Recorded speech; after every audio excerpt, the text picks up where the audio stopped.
Okay, so we've gone through each part of a safety plan now, and I think it's really important to take a deep breath. Really, creating a safety plan, it's quite a task, and it's really important to be kind to ourselves.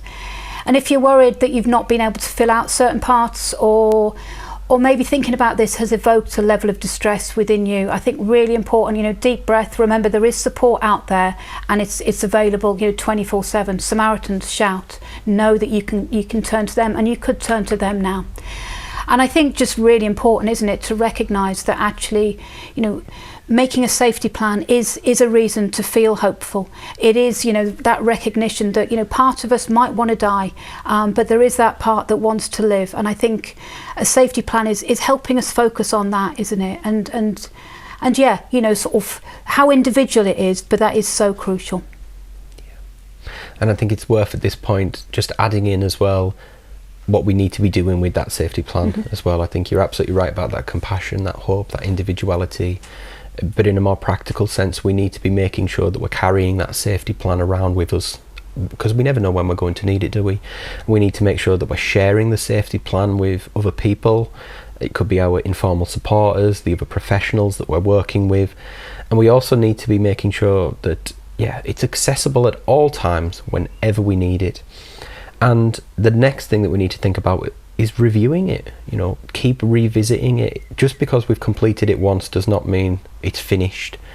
Things change, we change as human beings, and our circumstances change as well. So let's keep revisiting that safety plan, adding more information to it, changing things that might not be working anymore, and just making sure that it's relevant to us in that moment that we need it as well.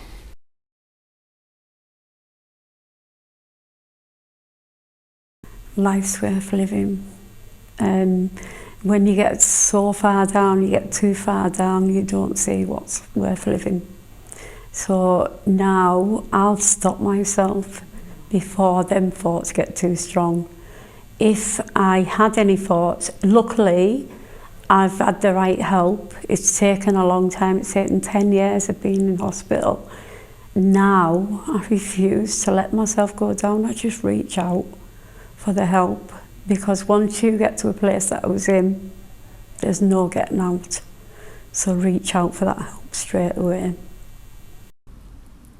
It's taught me that I am stronger than I realised. And I think anybody who goes through that, anyone who goes through suicidal thoughts and is able to keep going, it takes a lot of strength, and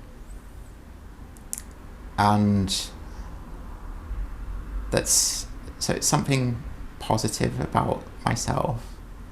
Tell someone, don't keep those thoughts to yourself, because they only grow stronger if you do. And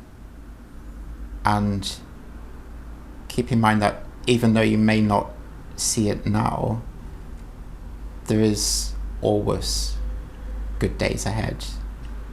There will be good times ahead, and there will be people who care about you.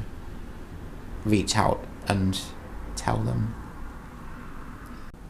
Look after yourself and remember your feelings are valid. When things get too much, please reach out and talk to someone. There are people who will listen and want to help you.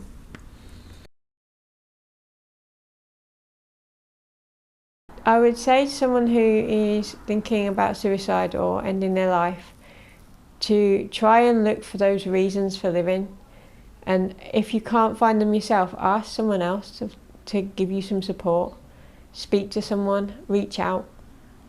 The safety planning process is really important, and it's really helpful. It's a really helpful tool to have in your armour, really. It's certainly allowed me to make better choices when I'm having suicidal thoughts. And I think my advice would be to take what's on offer.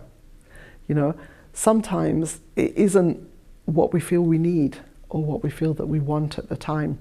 It might be something really small, like somebody just sitting with you, or it might be something like somebody that I knew said that she couldn't help me or support me, but she sent me a video of a Pink song, you know, and it made me smile at a time when I didn't think I could. And all of those small things, you know, the kind of the Christmas decorations, the kind of, you know, the people telling me that, you know, they hoped I would live. So all of those small things together, plus the big things like the GP support and first steps counselling and the police intervention and so on, all of those things added together made up the sort of rescue package that made me feel, you know, that I wanted to stay around and move forward. And, you know, I'm still here 7 years later. So.